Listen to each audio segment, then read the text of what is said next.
और मैं आपके चरणों में विनती करता हूँ। फिर उनका यज्ञ पूर्ण करा करके यज्ञ भाग लेकर के और फिर उन्होंने प्रस्थान किया है कहाँ पर?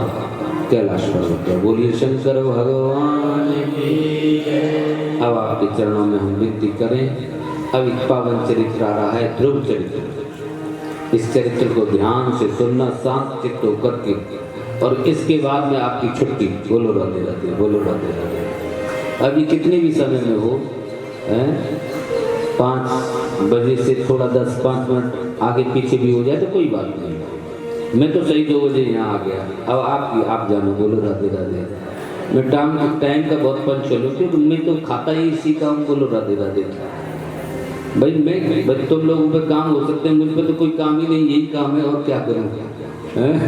इसी काम के लिए तुमने वृंदावन से मुझे यहाँ बुलाया है, और मैं भी लेट हूँ तो काय को हूँ। बोलो राधे राधे। तो मैं तो अपने समय पे आ गया। और अब चलती है कथा। भक्तों के चरित्रों को बार बार सुनने से, चरित्र वही है, कोई अलग से नहीं है, लेकिन इन सब चरित्रों को बार बार सुनने से अंतःकरण के वैकारिक दोष धुल जाते हैं साहब। और जब विकार अंतःकरण के मलादिक दोषों की निवृत्ति हो जाती है तो हृदय में प्रेम, भगवत प्रेम उद्भूत होता है। भगवान का प्रेम, जगत का प्रेम छूट जाता है।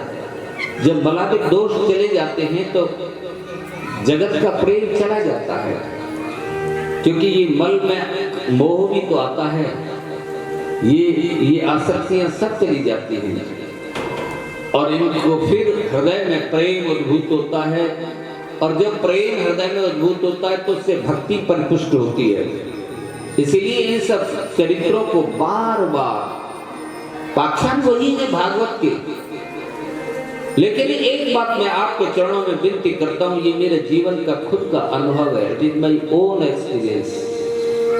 मैं आपके चरणों में विनती करता हूँ, प्रत्येक कथा, मेरा जीवन इसमें प्राधान्य लगा रखा है, लेकिन मुझे प्रत्येक कथा कुछ नवीनता दे करके जाती है। मुझे ऐसा लगता ही नहीं कि मैं इस चरित्र को बार बार कह रहा हूँ, मुझे ऐसा लग रहा है नहीं, मैं पहली बार ही कह रहा हूँ।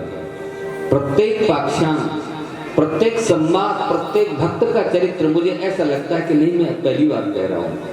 और श्रोता, जो रस के पास श्रोता हैं, जो रसिक श्रोता हैं, उनको भी ऐसा अनुभव होता है कि नहीं, हम पहली सुन रहे हैं क्या। ये भगवत कृपा है, इसको कहते हैं भगवान की कृपा। बोलो राधे राधे। ध्रुव का चरित्र बड़ा ही पावन चरित्र।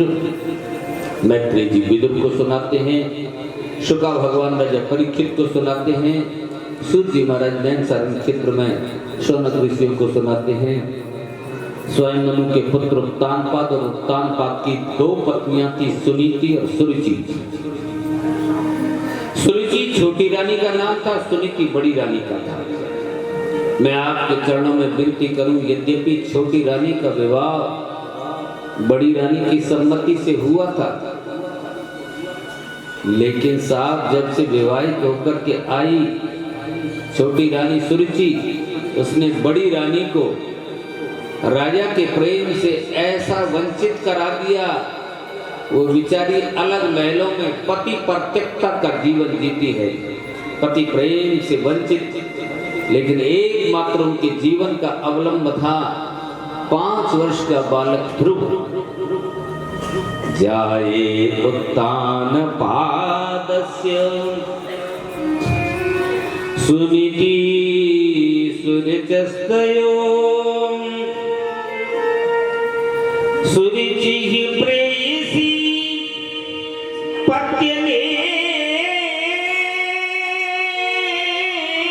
तरा तत्सतो ध्रुवो तरा तत्सतो ध्रुवो ध्रुवो एकदा सुरुचि पुत्र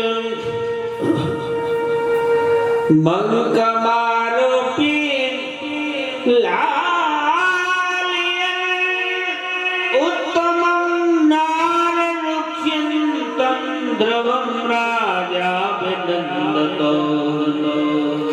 बहुत ही सुंदर ये पावन कथा। सुनीति जो है अपने छोटे से लाल ध्रुव को लेकर के वो इतनी संतोषी है, सरल स्वभाव है, जैसा नाम है ऐसे गुण भी हैं।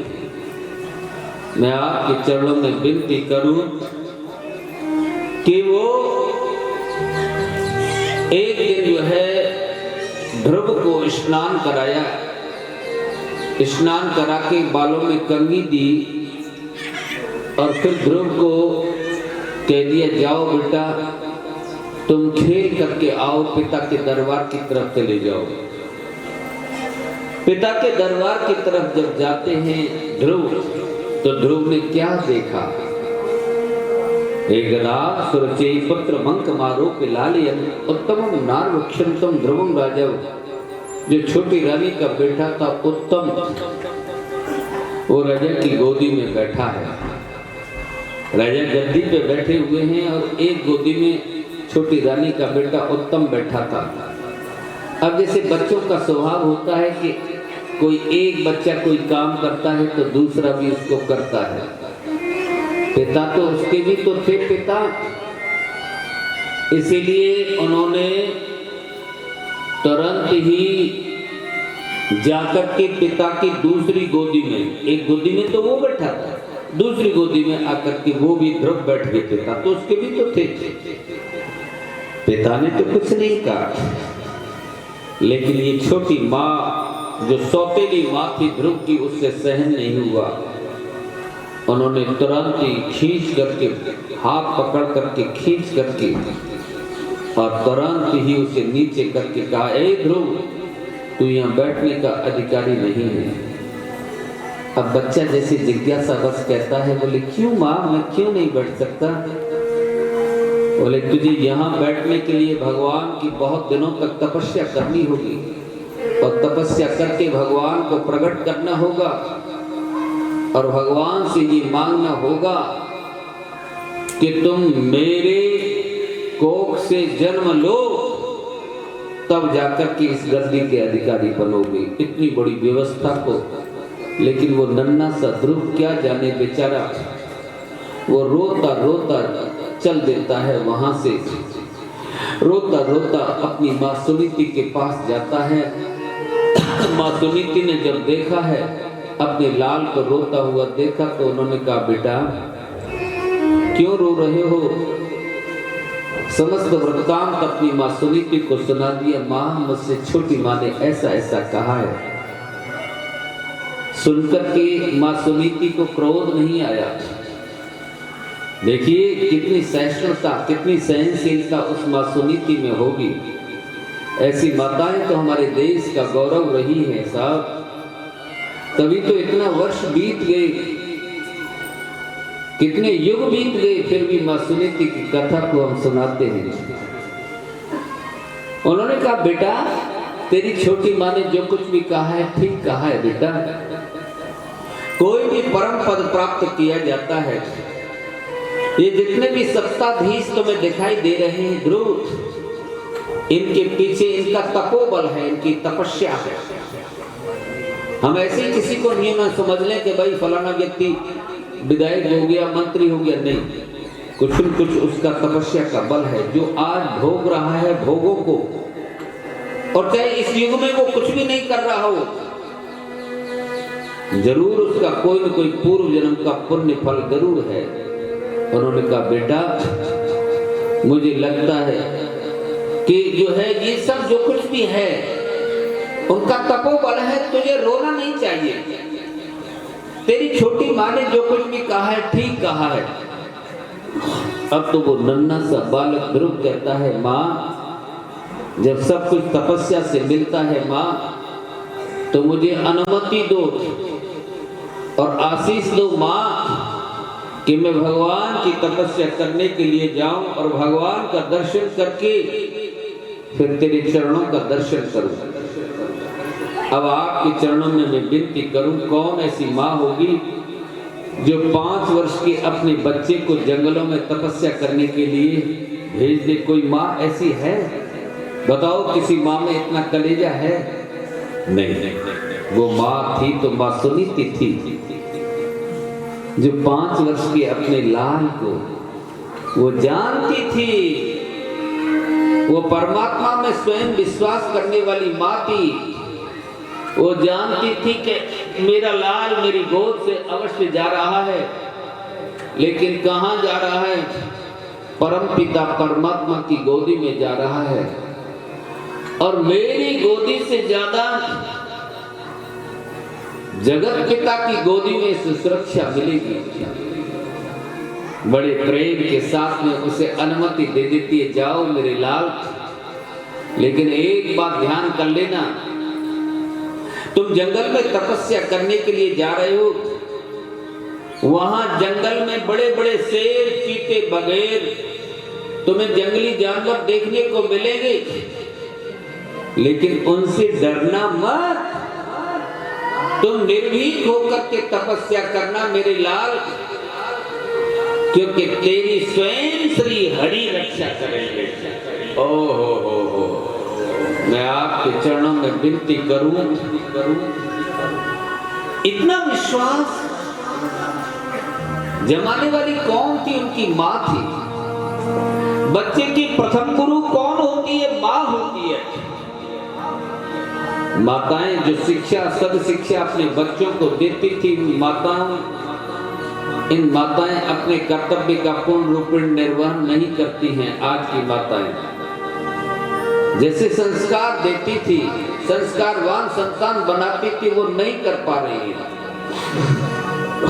जाओ मेरे लाल, किसी से मत डरना, क्योंकि स्वयं श्री हरि तेरी रक्षा करेगी। ध्रुव ने जैसे ही अपने पिता, अपनी माँ की जो है आज्ञा को सुना और आशीष भी दिया है, माने कि जाओ तुम्हें भगवान का दर्शन होगा। और वहां से ध्रुव जब चलते हैं, मैं आपके चरणों में विनती करूं मेरे भाई, वो समय कौन सा समय था? ध्यान से इस कथा को सुनना। वो समय कौन सा था? सूर्य अस्ताचल की ओर जा रहा था। यही समय था, गोधूली बेला थी। 4 बजे के बाद में गोधूली बेला लग जाती है। सूर्य अस्ताचल की ओर जा रहा था और ध्रुव अपने माँ के चरणों में प्रणाम करके कहता है, माँ मैं अब चलता हूँ। माँ तुम अपना ठीक से ध्यान रखना, ख्याल रखना। ध्रुव नन्हा सा जरूर था, ध्रुव 5 वर्ष का बालक जरूर था, लेकिन वो नन्हा सा समझता सब बात को था। वो जानता था कि हमारे महलों में, हमारी माँ के महलों में पिताजी कभी नहीं आते हैं, और मेरे जाने के बाद तो माँ बिल्कुल अकेली हो जाएगी। मेरी माँ का कोई भी ध्यान रखने वाला कोई नहीं रहेगा। इसीलिए माँ के चरणों को प्रणाम करके ध्रुव कहते हैं, माँ तुम अपना ठीक से ध्यान रखना। इन शब्दों को सुनकर के एक बार के लिए तो माँ के हृदय में विचलन हुआ, लेकिन माँ ने अपने मोह के आंसुओं को नेत्रों से बाहर नहीं निकलने दिया कि कहीं ये आंसू मेरे मेरे मेरे मेरे पुत्र के तपस्या के संकल्प में कहीं विघ्न न बन जाए। ये मोह के आंसू अपने आप को रोक करके कहा, जाओ मेरे लाल, मैं ठीक से रहूंगी, तुम मेरी चिंता मत करना। माँ सुनीति अपने लाल, अपने कुंवर को द्वार तक विदा देने के लिए आती है। ध्रुव भी उनको पीछे मुड़ मुड़ करके, अपनी माँ को पीछे मुड़ मुड़ करके देखते हुए चले जा रहे हैं। जब तक आंखों से ओझल ध्रुव नहीं हुए, तब तक माँ सुनीति महल के द्वार पर खड़ी होकर के बस इसी प्रकार से अपने लाल को विदा देती रही ध्रुव को। जब आंखों से ओझल हो गए थे ध्रुव, जब आंखों से ओझल हो गए ध्रुव, तो तुरंत ही फिर महलों में आकर के जहां भगवान का देवालय बना हुआ था, उस मंदिर की चौखट पर आकर के फिर जी भर के रोई है, फिर आंसू फूट पड़े हैं, क्योंकि उनके हृदय में तो एक माँ का हृदय था। भगवान की चौखट पर आकर के बस सुनीति ने यही कहा है, माधव है गोविंद, मैंने तो तुम्हारे विश्वास नैनों के तारे को तेरी शरण में भेज दिया है। अब तुम जानो, तुम्हारा काम जानो। इधर ध्रुव चलते हैं। ध्रुव को जो है नारद जी का मिलन होता है। नारद जी ने बहुत समझा करके कहा, बेटा वापस जाओ, वापस जाओ, तुम्हारे पिता को मैं समझा दूंगा। लेकिन वो नहीं वापस होते। बोले बेटा देख, वहां जंगल में बहुत शेर चीते बघेर तुमको मिलेंगे,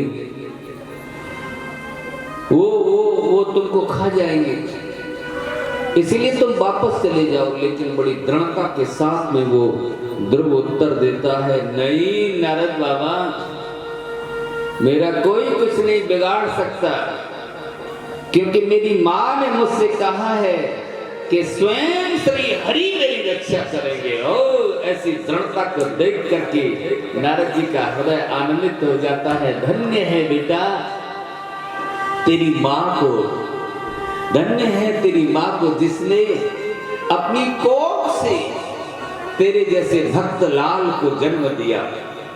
उस माँ का मातृत्व सफल हो जाता है। उस माँ की कोख धन्य हो जाती है, जिसकी संतति चाहे बेटा हो या बेटी हो, यदि भगवान की भक्त हो जाए, उस माँ की कोख धन्य हो जाती है। फिर द्वादशाक्षर मंत्र ओम नमो भगवते वासुदेवाय, ऐसा द्वादशाक्षर मंत्र देकर के वहां से उसको विदा किया।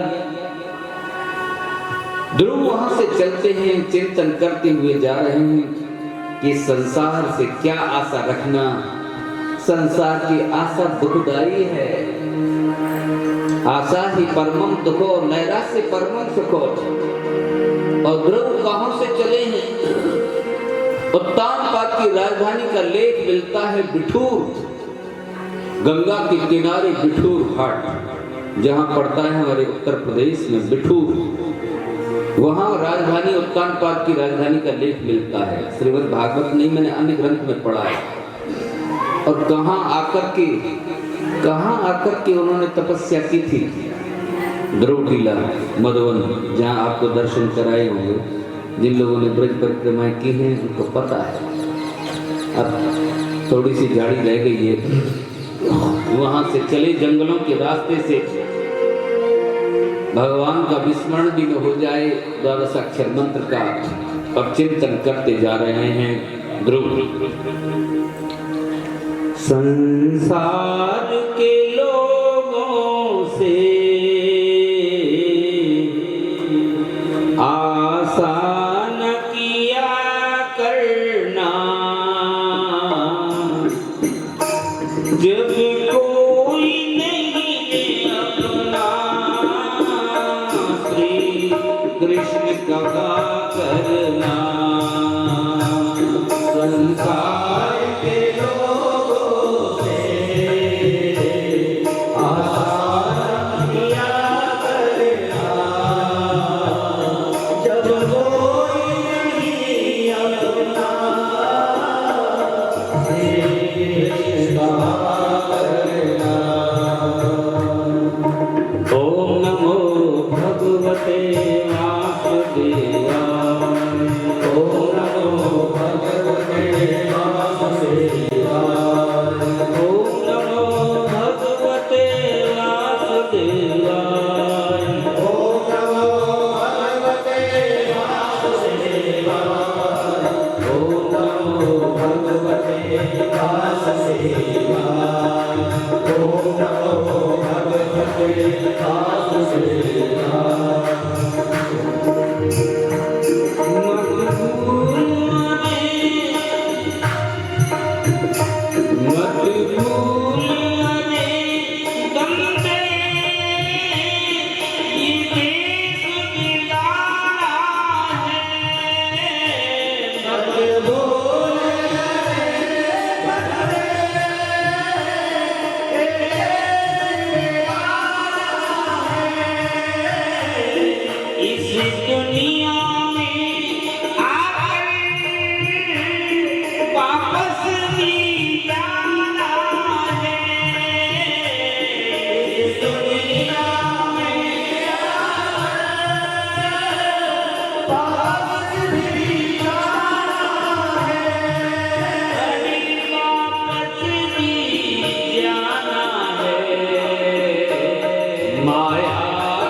दिन रात बचे नैना, जब कोई नहीं अपना, श्री कृष्ण कहा करना, संसार के लोगों से आसान किया करना,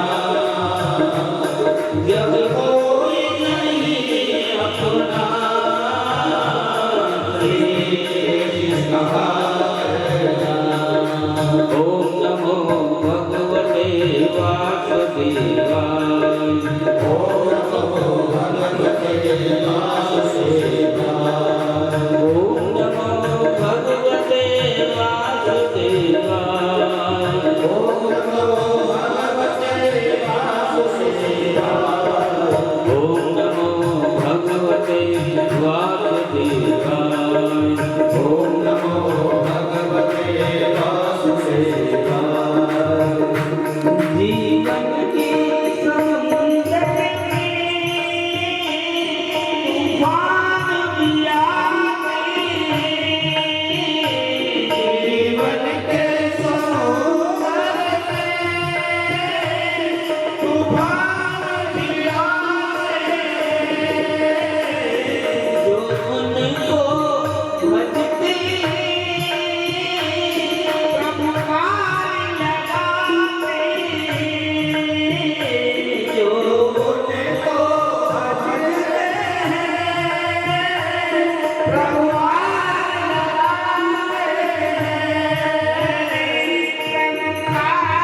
लगाते, वो आप ही आएंगे। ओम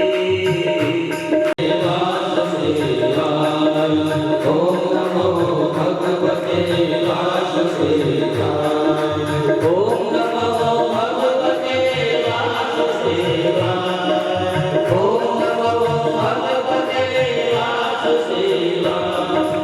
ओम नमो भगवते वासुदेवाय, ओम नमो भगवते वासुदेवाय, ओम नमो भगवते वासुदेवाय, ओम नमो भगवते वासुदेवाय, ओम नमो भगवते वासुदेवाय, ओम नमो भगवते वासुदेवाय। मैं आपके चरणों में विनती करूं भैया, फिर वहां जाकर के मधुवन में जाकर के तपस्या की थी। तत्तात गच्छ वज्रम ते यमुनास्तटम शुचि, पुण्यम मधुवनम यत्र सानिध्यम नित्यदा हरे। यमुना जी का लेख मिलता है, कभी वहां से यमुना बहती थी। सतयुग में ही यमुना आ गई थी। यमुना वैसे गौलोक धाम की 3 निशानियों में है, लेकिन सतयुग में भगवान की लीला सहयोग के लिए आ गई थी। सतयुग में ही ध्रुव की चरित्र मिलता है, सतयुग की ही ये कथा है। यमुना तटम, बिल्कुल इसमें श्रीमद् भागवत में स्पष्ट है, यमुनायास तटम शुचि पुण्यम मधुवनम यत्र। और वहां जाकर के पहले महीने की तपस्या कैसे की? तिराक्रांते कपित बदरासन आत्मवृत्तेन सारेण मासम निंदे अर्चन हरि। 3 दिन के अंतराल से कैद की और बेल के फल खाकर के हरि आराधना की। द्वितीयम च तथा मासम सस्ते सस्ते अर्घ को देना। तरणपर्णा देवी निर्णय कृतान्नो अवचर दो। मैं आपके चरणों में विनती करूं, दूसरे महीने में उन्होंने 6 दिन के अंतराल से घास के सूखे पत्ते खा करके और जल पी करके यमुना जी की हरि आराधना की। यमुना जी का जल पी के हरि आराधना। तृतीयम च नैनम मासम नवमे हनी। तीसरा महीना जब लगा तो 9 दिन के अंतराल से उन्होंने जो है केवल जल पी करके हरि आराधना की। अब अवक्य उत्तम श्लोक उपादान समाधना। चतुर्थकपि वही मासम द्वादशे हनिम वायु भक्ष्यो जित श्वासो ध्यान देव मधार्य। चौथे महीने में उन्होंने श्वास को जीत करके 12 दिन के अंतराल में श्वास ली। केवल एक बार खींच लिए ऐसे और 12 दिन तक उस श्वास को रखा। लेकिन 5वें महीने में तो श्वास को ही जीत लिया। पंचमे मास्यन प्राप्ते जित श्वासो नृपात्मजो ध्यान ब्रह्म पदे केन तस्य स्थान निवाचल। मैं आपके चरणों में विनती करूं, बोलो राधे राधे। 5वें महीने में उन्होंने जितश्वासो हो गए, पूरा त्रैलोक्य का वायु रुक गया। ब्रह्मादिक इंद्रादिक लोकपाल घबराए, श्री हरि के पास में जाकर के कहते हैं, बोले भगवान हमें श्वास नहीं मिल रहा है। बोले मेरे नन्हे से बालक ने वहाँ जितश्वासो हो गया है मृत्युलोक में, मधुवन में तपस्या करते करते मैं अभी जाकर के मैं उसको दर्शन देता हूँ, सबको श्वास मिल जाएगा, वायु मिल जाएगा।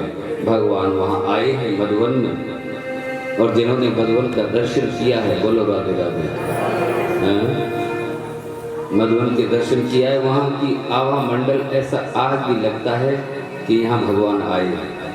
वास्तव में वहाँ की आज भी जो वृक्षावली है, बहुत से प्राचीन वहाँ की जो वृक्ष हैं ये दिखलाते हैं, उसकी पौराणिकता को दर्शित करते हैं। भगवान आए हैं, मैं लंबी बात क्या कहूँ। भगवान ने आकर के कहा, ध्रुव आंखें खोलो, पुत्रो मैं आ गया हूँ। लेकिन ध्रुव तो अंतःकरण में दर्शन कर रहे थे रूप रस माधुरी का, भगवान की का। भगवान समझ गए, तुरंत उस छवि को खींचा है। अब तो ध्रुव फड़फड़ा करके नेत्रों को, जैसे ही उन्होंने नेत्र खोले हैं, अब तो जिस रूप रस माधुरी का अंतःकरण में दर्शन कर रहे थे, वही रूप रस माधुरी उनके सामने खड़ी है। ओहो भगवान आप आ गए? बोले हाँ ध्रुव, तेरे कठोर तप के सामने मुझे तो आना ही था। बोलो राधे राधे, कठोर तप के सामने मुझे आना था। अब तो होता क्या है, तुरंत भगवान ने उनके कपोल से अपने शंख का स्पर्श कराया। यहाँ कपोल पर माँ सरस्वती का वासा रहता है, और उस समय पर सुषुप्त अवस्था में थी किसकी? सरस्वती, ध्रुव जी की सरस्वती सुषुप्त अवस्था में थी। उसको जागृत करने के लिए शंख का स्पर्श कराया, तो मुख से भगवान की स्तुति निकलती है। यो अंतः परुष्यवम वाचा मिमां प्रशक्तम संजीवयति खिल शक्ति धरत स्वधामना अन्याय हस्त चरण संवृत्त गादीन प्राणं नमो भगवते पुरुषाय सद्यो। अनेक अनेक स्तुति करके भगवान ने कहा, ध्रुव मांग ले क्या चाहिए? लेकिन ध्रुव ने कहा, बोले भगवान आपका दर्शन हो गया, अब मुझे कुछ नहीं चाहिए। बोले तुझे नहीं चाहिए, लेकिन मैं तुझे वो देता हूं जो आज तक किसी ने नहीं पाया। मुझे पता है तेरी तपस्या के पीछे का अभिप्राय क्या था। आज कौन सा वर दिया भगवान ने कि नान्येरधिष्ठितं भद्र यवद्राजिष्णु धवक्षिति यत्र ग्रहिरक्षिताराणां ज्योतिषां चक्रमाहितम्। अरे जिस तेजो में अविनाशी लोक को किसी ने भी प्राप्त नहीं किया, वह अपना लोक विष्णु लोक मैं तुम्हें देता हूं। आज से इसको ध्रुव लोक भी कहते हैं। इतना कहा कि तू 36,000 वर्ष तक पृथ्वी पर राज्य शासन करके और मेरे लोक की प्राप्ति करेगा। इतना कह करके भगवान अंतर ध्यान हो गई। भगवान का वर प्राप्त करके ध्रुव वहां से चल देते हैं। नारद जी ने सूचित कर दिया था उत्तानपाद राजा को कि देख तेरा बेटा भगवान का दर्शन करके लौट रहा है, वर प्राप्ति करके। रास्ते में से उनको हाथी पर बैठा करके हाथी की सवारी पर लेकर के जाते हैं। और फिर मैं आपके चरणों में विनती करूं, वहां जाकर के फिर दिव्य आरती का थाल सजा करके दोनों माताएं राजमहल के द्वार पर खड़ी हैं, माँ सुनीति और सुरुचि। अब ध्रुव के सामने धर्म संकट आ गया। बड़े ध्यान से कथा सुनना। ध्रुव विचार करते हैं मैं कौन सी माँ को पहले प्रणाम करूँ। एक माँ तो वह है जिसने मुझे अपनी कोख से जन्म दिया, और एक माँ वो है जो जिसने यदि वो कठोर वचन मुझसे नहीं बोलती तो शायद मैं आज भगवान का दर्शन नहीं कर पाता। निर्णय कर लिया ध्रुव ने कि प्रथम वंदनीय है तो मेरी छोटी माँ है, और छोटी माँ के चरणों में जाकर के जैसे ही प्रणाम किया है, छोटी माँ सुरुचि ने उनको उठा करके गले से लगाया।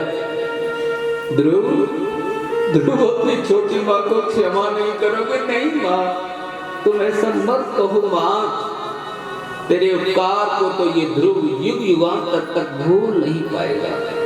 युग बीत जाएंगे, लेकिन ये ध्रुव तुम्हारे अपनी छोटी माँ के संस्कार को कभी नहीं भूल सकता।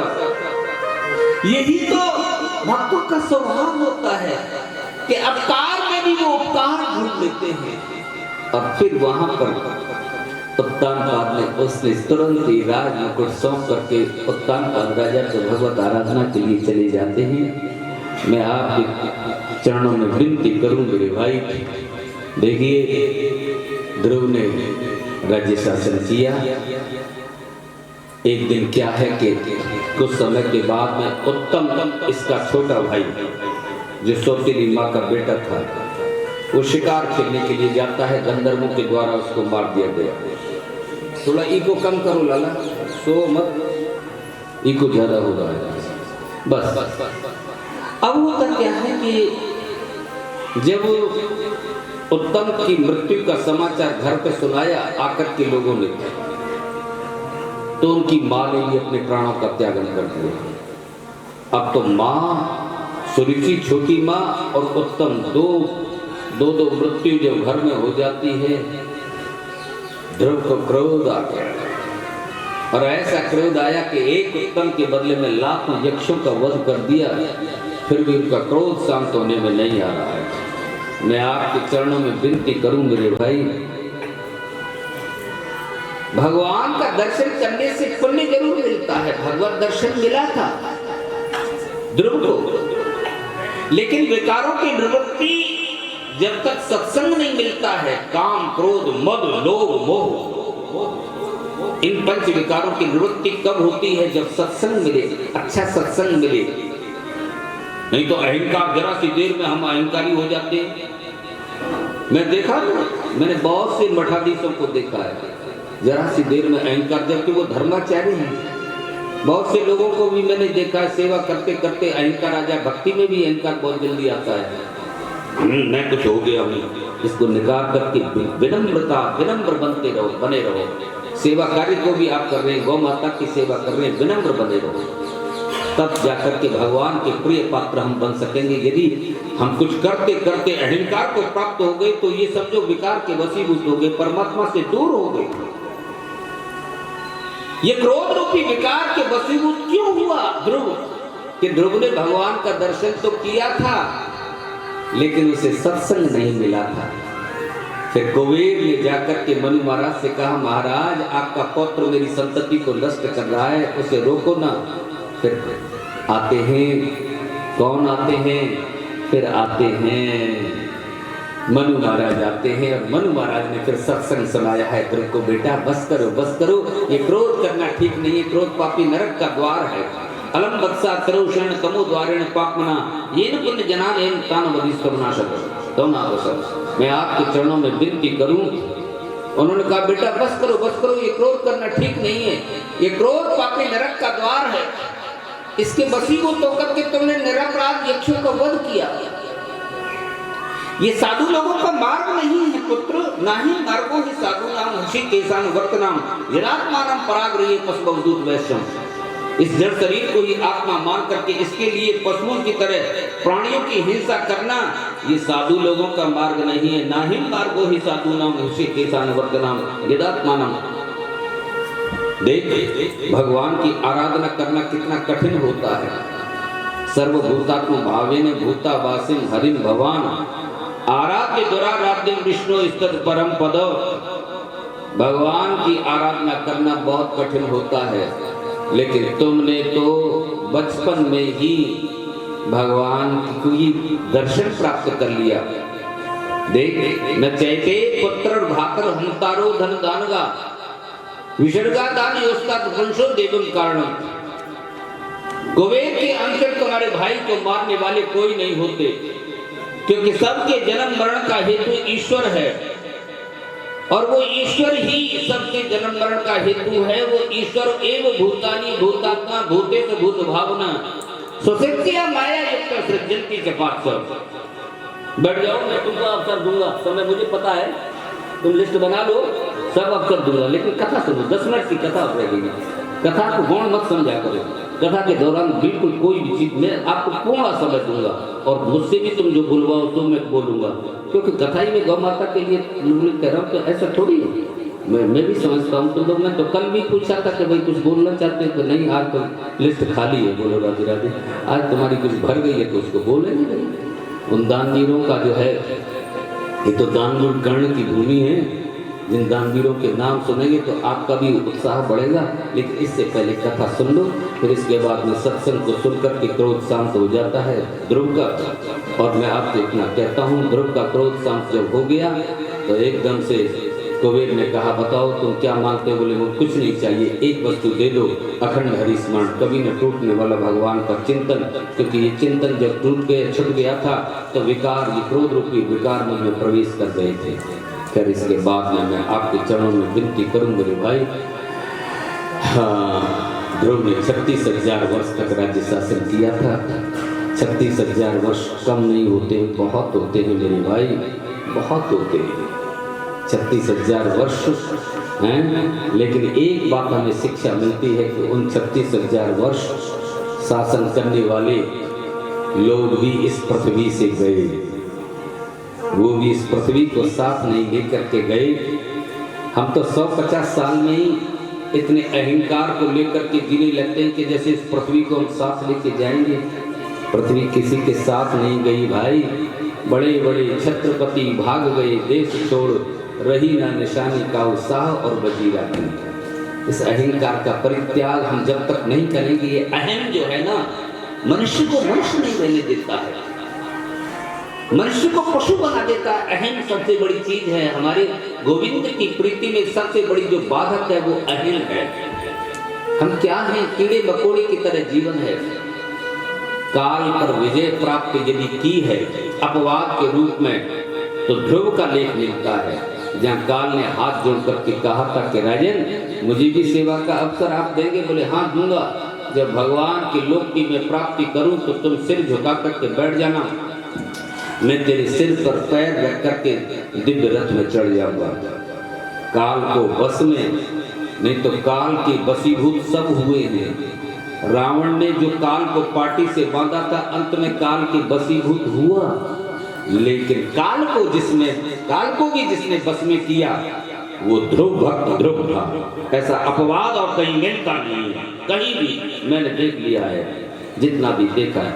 इसके बाद में मैं सूक्ष्म में इतना कहूँगा कि दिव्य रथ, वो दिव्य विमान वहाँ से आते हैं मेरे भाई, दिव्य विमान आते हैं देवलोक से लेने के लिए। बहुत ही सुंदर ये दृश्य वहाँ पर होता है कि काल शीश झुका करके बैठा है और देवलोक की प्राप्ति के लिए दिव्य विमान वहाँ खड़ा है। ध्रुव ने उस विमान को दोनों हाथों से पकड़ लिया और अपने एक पैर को काल के शीश पर रख दिया। लेकिन ध्रुव की आंखें पीछे मुड़ मुड़ करके किसी को देख रही। कहते हैं कि देवदूत सुनंद, मेरी आंखें जिसे पीछे मुड़ मुड़ करके देख रही थी ना, वो आंखें मेरी देख रही थी अपनी मां सुनीति को, जिसकी कोख से मैंने जन्म लिया, जिसके आशीष से मैंने दिव्य लोक की प्राप्ति की, जिस दिव्य लोक को प्राप्त होने के लिए मैं जा रहा हूं, प्राप्त करने के लिए मेरा मन था देवदूत सुनंद कि चलते समय एक बार अपनी माँ का दर्शन करता चलता, लेकिन माँ मुझे छोड़ करके चले कहाँ चली गई है? आवाज लगाते ही ध्रुव पागलों की तरह, माँ तुम कहाँ हो? माँ तुम कहाँ हो? मुझे दर्शन क्यों नहीं देती हो माँ? ऐसा मात्र भक्ति, ऐसा मात्र स्नेह जब ध्रुव का देखा है देवदूत सुनंद ने, तो उन्होंने कहा धन्य है राजन तुम्हारी मात्र भक्ति के लिए। लेकिन एक बात सोच लो राजन, जिसने अपनी कोख से तुम्हारे जैसे भक्त को जन्म दिया हो, वो क्या माँ यहाँ रहती? नहीं राजन, वो तो आपसे भी पहले उस लोक की अधिकारी हो जाती है राजन। राजन आकाश में देखो, माँ सुनीति का दिव्य रथ आपसे आपसे पहले दिव्य लोक की प्राप्ति के लिए जा रहा है। आकाश की तरफ जब ध्रुव ने देखा, माँ सुनीति का दिव्य रथ जा रहा था। माँ सुनीति भी झांक करके अपने पुत्र ध्रुव को देख रही है। मेरे लाल, तेरे तपोबल से मुझे भी इस दिव्य लोक की प्राप्ति हो रही है। अपनी माँ को जाता हुआ देखा तो तुरंत दिव्य रथ में चढ़ करके तुरंत इस दिव्य लोक की प्राप्ति ध्रुव ने की। आज भी ध्रुव तारा हमको भक्ति का वो नित नूतन संदेश देता है। मेरे भाई, यदि भक्त ध्रुव जैसी भक्ति करें तो मैं कहता हूँ भगवान भी अपना परम पद देने में पीछे नहीं रहते हैं। इन्हीं शुभकामनाओं के साथ में भगवान के चरित्र तो वही हैं, लेकिन इन सबको बार बार सुनने से अंतःकरण के वैकारिक दोषों की प्रवृत्ति होती है। मैं कहता हूँ बार बार सुनते रहना चाहिए। जब बहुकाल किए सत्संगा, जब भी समय मिले इन सब चरित्रों को हृदयंगम करते रहना चाहिए। इन्हीं शुभकामनाओं के साथ में कि भगवान प्रिय प्रीतम के चरणारविंद की भक्ति आप हम सभी के हृदय में विराजमान हो। अंत में मैं आपसे वही कहता हूँ कि आयुर्निश्चिति पश्यताम प्रतिदिनं याप्यं यौवनम प्रत्ययान्ति गता 15 दिवसा कालो जगन्नाथ गौ लक्ष्मी स्तोय तरंगभंग चक्ला विद्युत चलाम जीवनम तस्मान माम शरणागतम शरणत्वम रक्ष रक्षादना। दिन दिन सूर्य उदय और अस्त के साथ में आयु का विनाश होता जा रहा है। सामर्थ्य यौवन की क्षय हो रहा है। जो दिन निकल कर के जा रहा है वो लौट करके नहीं आ रहा। Never will be come yesterday. और तो और जिस जीवन के भरोसे पर हम शुभ और अशुभ कर्मों को करते जा रहे हैं, इस जीवन का कोई भरोसा नहीं है। कदम कदम पर होनी बैठी अपना जाल बिछाए, जीवन की इस राह में जाने कौन कहाँ रह जाए। कदम कदम पर होनी बैठी अपना जाल बिछाए, जीवन की इस राह में जाने कौन कहाँ रह जाए। पर्वत पर्वत जाता जाए बंजारा, सुंदर किनारा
जब जाएगा यहाँ से कुछ भी न पास होगा, और 2 गज कफन का टुकड़ा तेरा लिबास होगा।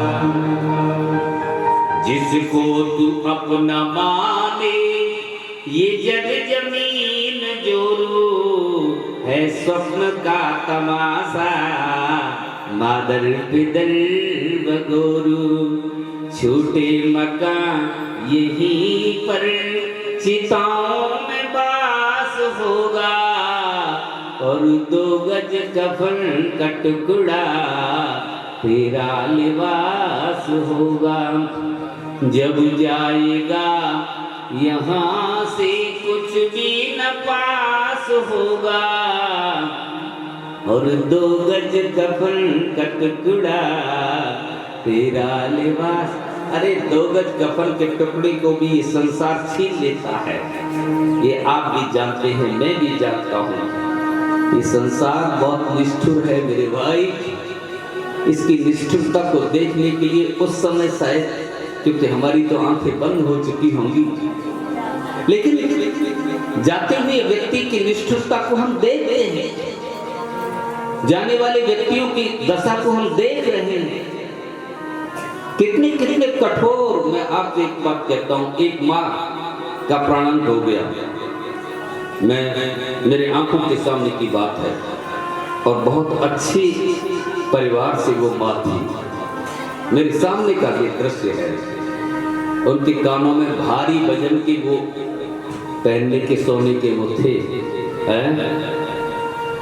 पिता वहाँ खड़े थे, अपने पुत्र से क्या कहते हैं, बेटा तेरी माँ ने इन कानों के आभूषणों को पूरे जीवन भर पहना है बेटा, इनको अंतिम समय तक उतारना मत, मेरा जी दुख पाएगा, तेरी माँ के साथ ही जाने दे।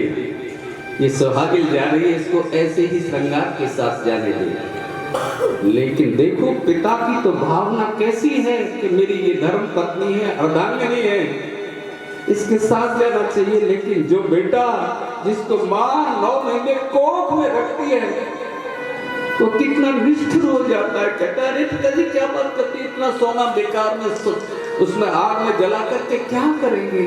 कितनी कठोरता इस संसार में आ जाती है। जिस बच्चे को कितने माँ स्वयं गीले में सोती है, उसे सूखे में सुलाती है, वो बच्चा इतना कठोर निर्दयी हो जाता है। ये संसार बहुत कठोर है मेरे भाई। कोई भी चीज साथ नहीं जाती। लेकिन मायूस मत होना मेरे भैया, तुम उदास मत होना। ये भौतिक संपदा का जो संकलन हम जीवन भर करते हैं, ये कोई चीज साथ नहीं जाती। मेरी तरफ 1 मिनट ध्यान रखना, खेलों पर ध्यान मत दे जाना, नहीं तो गए काम से। बोलो राधे राधे। हाँ यही तो बात है। मैं बहुत सावधान होकर के और डांट डपट करके ये खीर, भगवत रस रूपी खीर को पिलाता हूँ। बोलो राधे राधे। बुरा भी बनता हूँ तुम्हारा, लेकिन तुम्हारे हित की बात है। कोई चीज साथ नहीं जाएगी मेरे भाई। लेकिन यहाँ तुमने जो भगवान की कथा में बैठ करके, जो भाव में रस में डूब करके अवगाहन करते हुए जो तुमने आंसू बहाए हैं ना, ये प्रभु प्रेम की संपदा में कोई बंटवारा नहीं करेगा। बोलो राधे राधे। इन्हीं शुभकामनाओं के साथ में कि भगवान प्रिय प्रीतम के चरणारविंद की भक्ति आप सभी में विराजमान हो, और आपसे ये कहते हुए कि ये गौ माता के सेवार्थ इस पाराशक्ति पर ये कथा होती है, और लगभग शायद 3री कथा इस शरीर के द्वारा ये है। मैं आप लोगों के चरणों में विनती करता हूँ, जितना भी सहयोग गौ माता के लिए आप कर सके खुले दिल से करें। अब हमारे कहाँ गए ये प्रबंधक और लाला, अपनी लिस्टों को ले आओ भैया लाला। और आप के चरणों में मैं कोटि कोटि नमन करता हूँ, बारंबार वंदना करता हूँ। सभी भाषा प्रेमियों का पहुँचने पर मैं हार्दिक अभिनंदन करता हूँ, स्वागत करता हूँ। और मैं आपसे यही उम्मीद करता हूँ कि आपका जो दान हमें मिल रहा है वो गौ माता और इस पाराशर तीर्थ के विकास में मील का पत्थर साबित होगा। और आप पहले की अपेक्षा कुछ देख रहे होंगे कि व्यवस्था में सुधार आपके सहयोग से बना हुआ है, और आगे भी हम आपके सहयोग से यही उम्मीद करते हैं। पहले मैं आपसे एक बात पूछना चाहता हूँ, किसी ने एक चक्रा नगरी का नाम सुना है? एक चक्रा नगरी का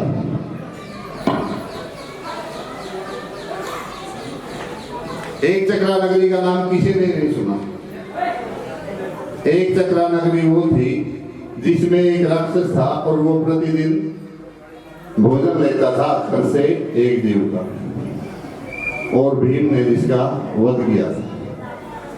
मैं यहाँ पर पहुंचे हुए प्रसिद्ध उद्योगपति श्री राजकुमार गोयल जी से निवेदन करता हूँ कि वो भीम बनकर इस दरिद्रदारू राक्षस का इस गौशाला से वध कर दे, ताकि ये गौशाला निरंतर प्रगति की ओर विराज सुशोभित रहे।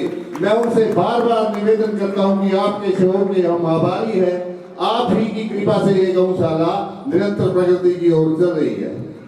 अब मैं आपको कुछ दानी सज्जनों के नाम, जिन्होंने हमें लगातार पर साल वो हमें सहयोग देते हैं, और प्रदीप जी की विशेष कृपा है, कल हम को वो समय नहीं दे पाए। आज आचार्य जी का कुछ हृदय है थोड़ा हमारी तरफ बिक रहा है भी, ऐसे कुछ इनको बोलना होगा। नहीं, मैंने तो कल दिया था, तुमने कहा नहीं है कोई समय। ऐसा भैया मेरे भाई आपसे कल कहा था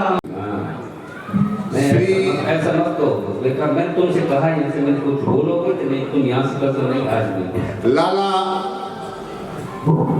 रोशनलाल जी से 51,000 हमें गौ माता के लिए प्राप्त हुए। विकास अनेजा जी, अनेजा पेंट 21,000 रुपये गौ माता के विकास के लिए प्राप्त हुए। श्री रकम सिंह राणा जी गोंदर 11,000 रुपये इस गौशाला के लिए दान करते हैं। श्री जी एग्रोफूड डिस्ट्रिक्ट 51,000 रुपए से इस गौशाला के लिए सहयोग प्रदान करते हैं। एमसी ओवरसीज 21,000 रुपए गौ माता के लिए दान करते हैं। एचआरएम ओवरसीज 11,000 रुपए से इस गौ माता के लिए सहयोग करते हैं। मंगलम फूड जो निरंतर हमें इस गौशाला के लिए सहयोग दे रहे हैं, 71,000 रुपए से इस गौशाला में दान करते हैं। मैं बार बार गौ माता से यही आग्रह, यही निवेदन करूंगा कि वो निरंतर प्रगति करे, मंगल फूड विकास की नई ऊंचाइयों को छुए। शुभ ओवरसीज नागेश गोयल जी, शुभ ओवरसीज नागेश गोयल जी, जिनके सहयोग से ये गौशाला निरंतर विकास कर रही है। गौ माता के लिए इस साल हमें उनसे 1 लाख रुपए का दान मिला और मैं उनके परिवार में, उनके व्यवसाय में दिन दुगनी रात चौगुनी उन्नति करे, मैं गौ माता से यही निवेदन करता हूँ। आज स्वामी जी के एक शिष्य श्री हरो गोविंद राणा जी, स्वामी जी उनको नहीं मिले, वो कह रहे मैं स्वामी जी से मिलने आया। सेक्टर 8 करनाल श्री श्याम मंदिर के खिड़कियों के लिए शीशा लगवाने के लिए 51,000 रुपए का दे के गए दान दिया हमें, उनका हम बार बार सहयोग करते हैं। मैं अब विशेष निवेदन करता हूँ गोपाल स्वामी जी वो आए और श्री वेद प्रकाश गोयल जी वो एक बार आगे आए और थोड़ा उनका सम्मान करेंगे। जय श्री श्याम।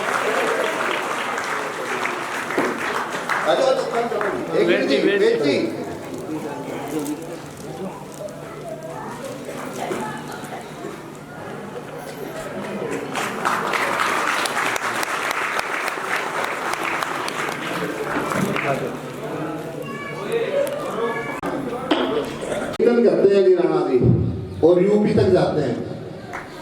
गौ माता के लिए 10 रुपये 100 रुपये जो भी है, पिछले साल इन्होंने 1 लाख रुपये जितने भी कीर्तन के थे इस गौशाला के लिए दान किया। और अब की बार भी मैं नाम नहीं लेना चाहूँ वरना मैं घोषणा करना चाहूंगा, इन्होंने उनसे दुगना सहयोग कर रखा है। श्री राधे श्याम सेवा समिति ओंगर जो हमें निरंतर जितना भी इकट्ठा होता है यही गौशाला में एक साल एक बार गौ माता के जो पिछले साइड बने हुए हैं उनमें जाकर एक चक्कर जरूर लगा के आए ताकि अगले साल हमको उदास के भी कोई सुधार हुआ है अगले साल।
मोहना जीवन दे मुक्ति की परिणाम नहीं बस श्याम श्याम के दर्शन की हम चाहने वाले मोहना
कथा की मुख्य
जीवन प्यारे